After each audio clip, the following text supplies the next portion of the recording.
Good morning. I call the March 2nd, 2022 meeting of the Philadelphia City Commissioners to order. First, I will preserve the order and decorum of these meetings. Everyone in attendance should be on notice that shouting out or interrupting the proceedings will not be tolerated. Those who violate this will be asked to leave. The Sunshine Act permits anyone attending a public meeting to object to a perceived violation at any time during the meeting. If you choose to do so, please succinctly state you're objecting. Objecting is not an opportunity for speech making. Before we start, I would like to recognize Commissioner Bluestein to offer a few words. Thank you, Madam Chairwoman. I would like to take a moment to recognize the ongoing crisis in Ukraine. My thoughts are with the brave people of Ukraine as they defend their country from invasion by Putin's autocratic regime.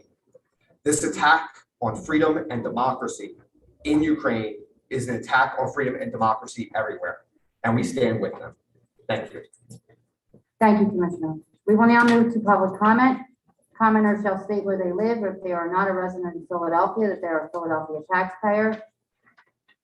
Public comment is not an opportunity for dialogue or Q&A. It is public comment, a chance for you to tell us what you think. Each speaker shall have 2 minutes. However, I may extend this time at my discretion. All public comments must be relevant or germane to board business. Finally, it is my responsibility to preserve the order and decorum of the meetings. As such, profane, slanderous, discriminatory, or personal attacks will not be tolerated. Is there anyone here this morning to offer public comment? Yes. Good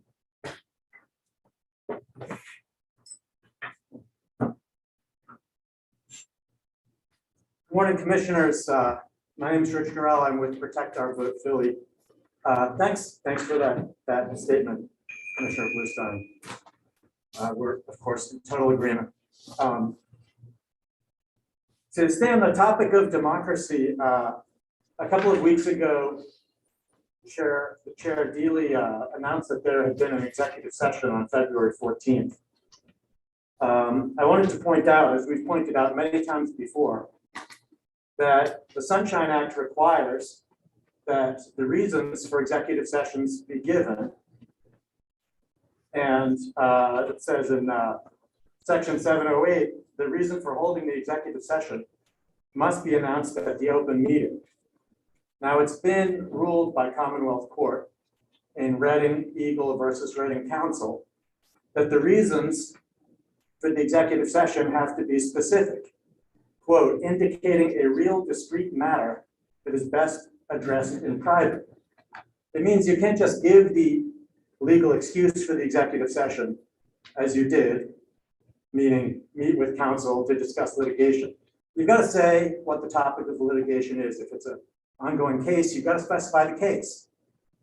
This is black letter law that Commonwealth Court has decided. The General Assembly wants the public to be present at all meetings to witness the deliberation. You can't use an executive session to avoid that, and you can't look as if you're using it to avoid that. So the Commonwealth Court said, the reasons stated by the public agency must be specific, indicating a real discrete matter that is best addressed in private. Now, I want to point out that violating the Sunshine Act in this way is a summary violation. It's a criminal violation. There are money fines. 2 minutes. There's possible incarceration. And this is personal to each of you. It is not 2 minutes. something that the commission can provide legal support for. This is on you. Thank you. So please rectify this problem in an open meeting such as this one. You have an opportunity to do it right now. We will now move to Commissioner Bluestein for emailed public comments. As of 9:45 a.m. this morning, there were no email public comments.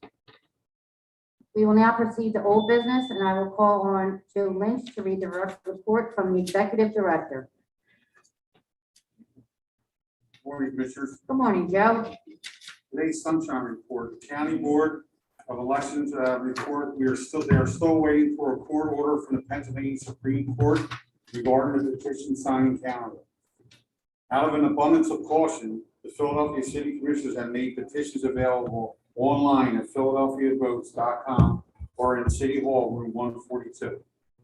Candidates or members of the Democratic or Republican Ward Executive Committee who wish to begin circulating should be aware that the petition calendar may change in the future, possibly invalidating signatures that have already been collected.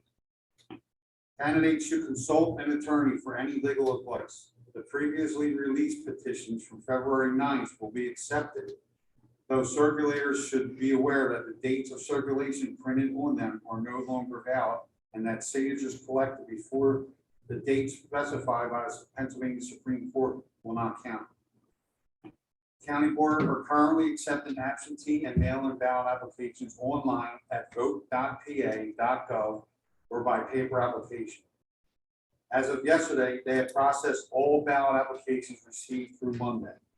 They have approved 39,004 vote by mail applications for the primary, which is 16,610 added from last week's total. Of those applications processed so far, 18,845 are paper applications and 20,159 are electronic applications. The voter registration unit report for the election cycle to date, they have processed 64,431 registration applications, of which 3,600 were paper. They have sent out 42,389 ID cards. Data, imaging, and corresponding units are working on mail-in apps, timestamping, sorting, batching, and processing, as well as processing registrations.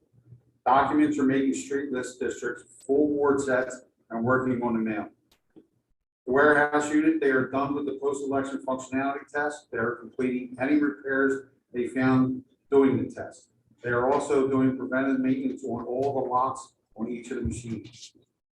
The polling place unit employees are currently out inspecting polling sites that are so far locked down for this upcoming election. They're going out and making sure that no modifications were made that might hamper space, along with testing outlets and making sure there is adequate light. The report from the election board unit, the online training, 77 poll workers did online training. Confirmed poll workers for this election is 1,432. They are at the United Lutheran Seminary this week.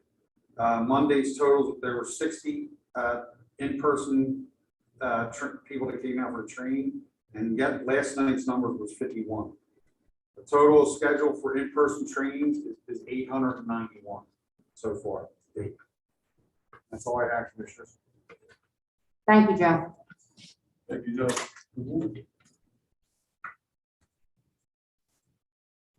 We will now proceed to new business.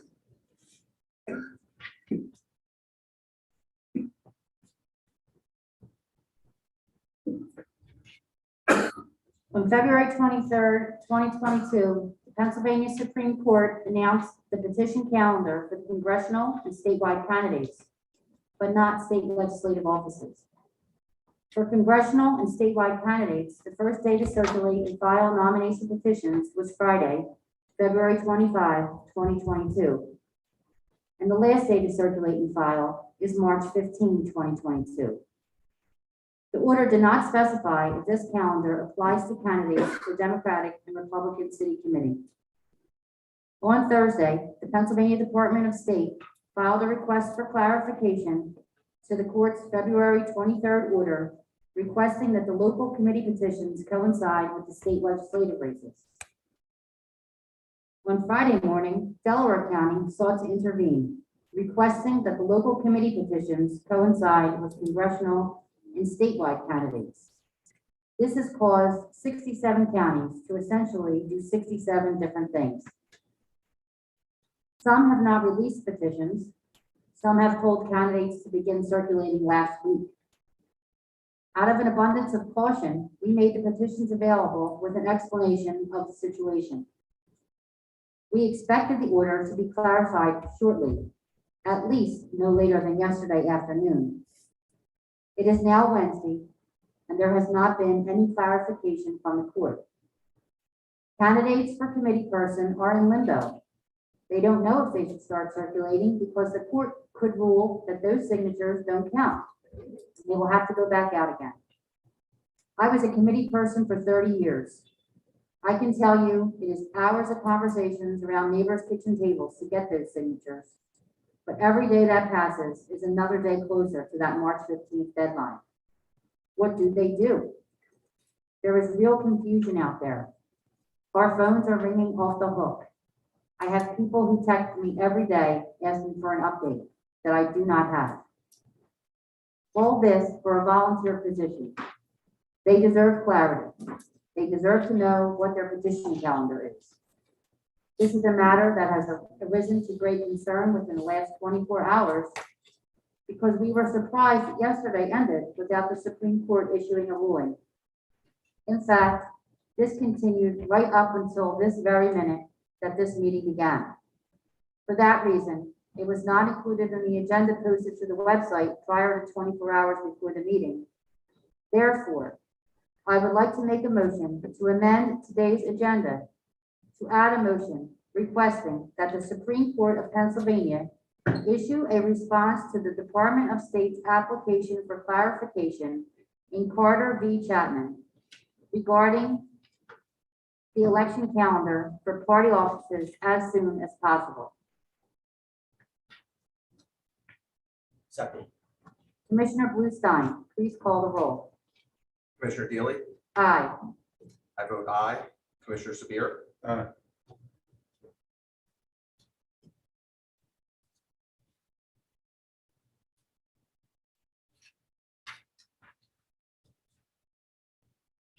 The motion to add a motion to today's agenda has passed unanimously with Deely, Bluestein, and Sabir all voting aye. Thank you.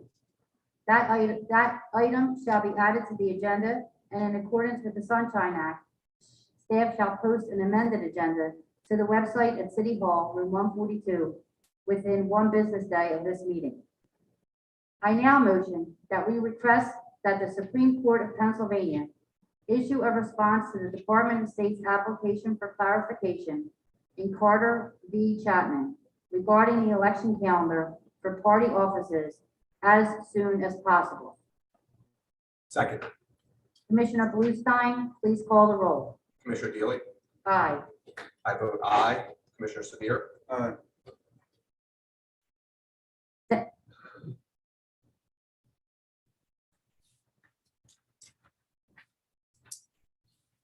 The motion asking the Supreme Court to respond to the Department of State application for clarification has passed unanimously with Deely, Bluestein, and Sabir all voting aye.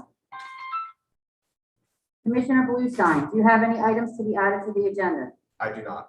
Commissioner Sabir, do you have any items to be added to the agenda? Yes, I do. Good morning. March is Women's History Month. Commemorating and encouraging the study, observance, and celebration of the vital role that women in America play. I would like to also applaud efforts, Harriet Tubman, Eleanor Roosevelt, the passage of the 19th Amendment, and Cassandra Brown Jackson. The Senate confirmation may be the first African-American woman confirmed to the United States Supreme Court. Thank you, Commissioner. With no items remaining on the agenda, this meeting is adjourned to the call of the chair. Thank you.